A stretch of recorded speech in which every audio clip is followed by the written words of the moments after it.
দর্শক, আগামীকাল দেশে অনুষ্ঠিত হতে যাচ্ছে বহুল আকাঙ্ক্ষিত ত্রয়োদশ জাতীয় সংসদ নির্বাচন, একই সাথে গণভোট।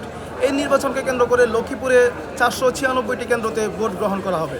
কেন্দ্রগুলোর যে ভোট গ্রহণের সরঞ্জামাদি রয়েছে, সেই সরঞ্জামাদিগুলা এই মুহূর্তে লক্ষ্মীপুর সদর উপজেলা পরিষদ মিলনায়তন থেকে বিতরণ করা হচ্ছে এবং স্ব কেন্দ্রের যে প্রিজাইডিং অফিসাররা রয়েছে তারা এই মালামালগুলো দায়িত্বরত কর্মকর্তাদের কাছ থেকে রিসিভ করে তারা কিন্তু পৌঁছে যাচ্ছে তাদের স্ব কেন্দ্রে। লক্ষ্মীপুরে আইন শৃঙ্খলা পরিস্থিতি কিন্তু খুবই ভালো রয়েছে দাবি করছেন আইন শৃঙ্খলা কর্মকর্তারা। লক্ষ্মীপুর পুলিশ বাহিনীর সাথে কথা বলার চেষ্টা করেছি, তারা আমাদেরকে যেমনটি জানিয়েছেন আইন শৃঙ্খলা পরিস্থিতি স্বাভাবিক রাখার জন্য লক্ষ্মীপুরের যে পুলিশ বাহিনী রয়েছে, আনসার, বিডিপি এবং সেনাবাহিনী সহ বিজিবি সহ আইন শৃঙ্খলা বাহিনীরা কিন্তু তৎপর রয়েছেন। তারা চেষ্টা করছেন লক্ষ্মীপুরের আইন শৃঙ্খলা পরিস্থিতি নিয়ন্ত্রণে রাখার জন্য। কোনো অনাকাঙ্ক্ষিত ঘটনা যেন লক্ষ্মীপুরে না ঘটে তারা মাঠে তৎপর রয়েছে, এমনটি আমাদেরকে জানিয়েছেন। এই ছিল লক্ষ্মীপুর থেকে সর্বশেষ রেদওয়ান হোসেন রিমন, টাইমস টুডে।